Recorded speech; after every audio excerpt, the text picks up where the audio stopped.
Bonjour et bienvenue sur votre chaîne SVT pour le public. Cette capsule est destinée aux élèves de la deuxième année bac, PC ou bien SVT option française. Dans cette capsule, on va introduire le premier chapitre de la première unité, les réactions responsables de la libération d'énergie emmagasinée dans la matière organique au niveau de la cellule. Cette capsule est très utile pour vous, car il vous donne les notions indispensables pour bien suivre les différentes parties du cours. Alors, préparez votre verre de thé ou bien du café comme vous voulez. Prenez votre stylo et votre bloc-notes et prenez des notes. Les plantes vertes sont qualifiées d'êtres vivants autotrophes. Elles sont capables de synthétiser leur propre matière organique en utilisant de l'énergie lumineuse, du gaz carbonique, de l'eau et des sels minéraux. C'est le phénomène de la photosynthèse. Ce phénomène consiste à la conversion de l'énergie lumineuse en énergie chimique qui est emmagasinée dans la matière organique. Par contre, les êtres vivants qualifiés hétérotrophes sont incapables de produire leur propre matière organique, mais ils doivent se nourrir de la matière organique dans le but de produire de l'énergie. La libération de l'énergie emmagasinée dans la matière organique consiste à sa dégradation. Dans ce chapitre, on ne va pas étudier tout sort de la matière organique, mais on va se focaliser sur la molécule de glucose, le C6H12O6. La dégradation de cette molécule se fait par deux voies métaboliques. En présence d'oxygène, la dégradation de glucose est faite par voie de la respiration.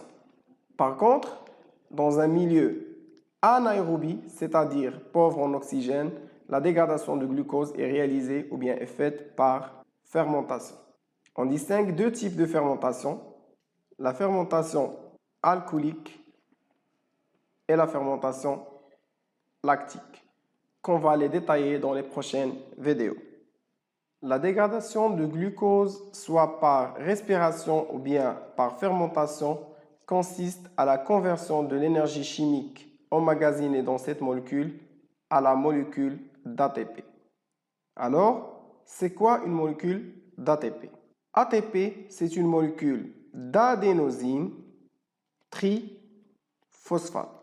Alors, c'est une molécule qui est constituée d'adénosine qui est formée de deux molécules. Une base azotée appelée l'adénine et un sucre à 5 carbones appelé ribose, lié à trois groupements phosphate. Alors, cette molécule est appelée adénosine. Elle est liée à trois groupements phosphate, c'est pour ça elle est dite adénosine 3-phosphate ou bien comme abréviation ATP. Cette molécule, ce n'est pas une énergie, mais c'est une molécule énergétique, c'est-à-dire elle contient de l'énergie. C'est-à-dire elle contient des liaisons énergétiques et ces liaisons, ce sont les liaisons phosphate. La libération de l'énergie contenue dans cette molécule consiste à la dégradation des liaisons phosphate. Donc, la dégradation de la molécule d'ATP est dite hydrolyse d'ATP. Donc, l'ATP plus H2O donne l'ADP, c'est-à-dire adénosine 2-phosphate, plus cette molécule qui est PI, plus énergie, qui est exactement 30,5 kJ. Les réactions de la respiration cellulaire et de la fermentation, ce n'est pas une seule réaction, mais plutôt c'est une série de réactions. Qu'est-ce que ça veut dire une série de réactions? C'est-à-dire le produit de la première réaction et le substrat de la deuxième réaction et ainsi de suite. Alors les réactions de la fermentation et de la respiration, c'est un ensemble de réactions de nature différente.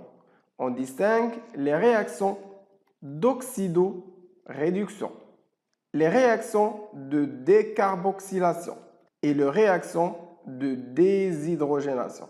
Alors, qu'est-ce que ça veut dire réaction d'oxydoréduction, réaction de décarboxylation et réaction de déshydrogénation? On commence par les réactions d'oxydoréduction. Une réaction d'oxydoréduction, c'est une réaction au cours de laquelle il y a un transfert d'électrons. On distingue la réaction d'oxydation au cours de laquelle il y a un paire d'électrons. Par exemple, une molécule réductrice ou bien un réducteur se transforme en un oxydant avec paire d'un ou plusieurs électrons. C'est pour ça qu'on dit N électrons. Cette réaction est dite oxydation. Par contre, la réaction de la réduction, c'est une réaction au cours de laquelle il y a un gagne d'électrons.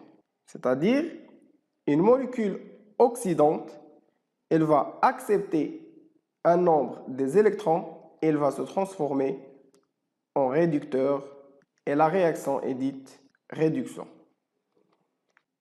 Maintenant, on passe à la réaction de décarboxylation. C'est une réaction au cours de laquelle une molécule de gaz carbonique, CO2, est éliminée d'une matière ou bien d'une molécule organique.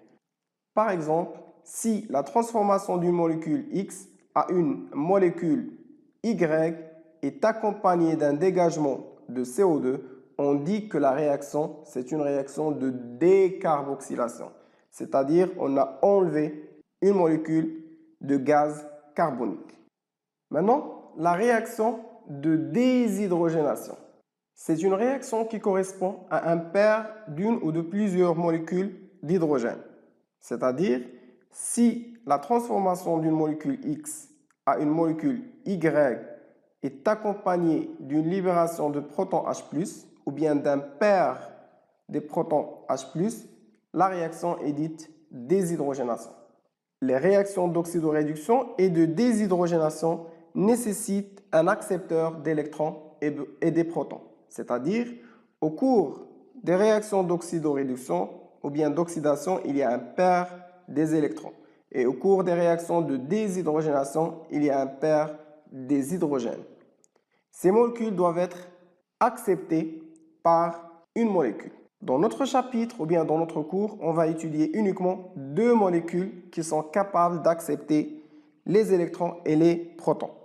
La première molécule, c'est le NAD+, qui est dite nicotinamide adénine dinucléotide. Ce n'est pas nécessaire de se rappeler du nom de cette molécule, mais plutôt de savoir que cette molécule, c'est une molécule qui est oxydée car elle est capable d'accepter des protons et des électrons.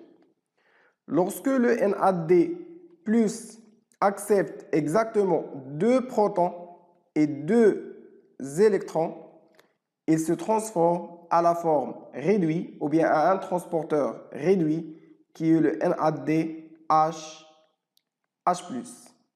La deuxième molécule, c'est FAD, flavine, adénine, dénucléotide.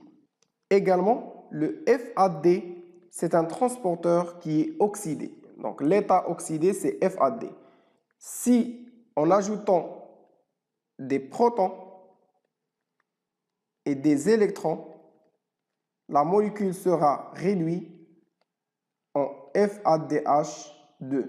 Donc, ces réactions, ou bien les réactions que j'ai notées maintenant, ce sont des réactions de réduction. Et la réaction inverse, c'est une oxydation. Alors, c'est la fin de notre vidéo. J'espère que c'était utile pour vous et à la prochaine vidéo.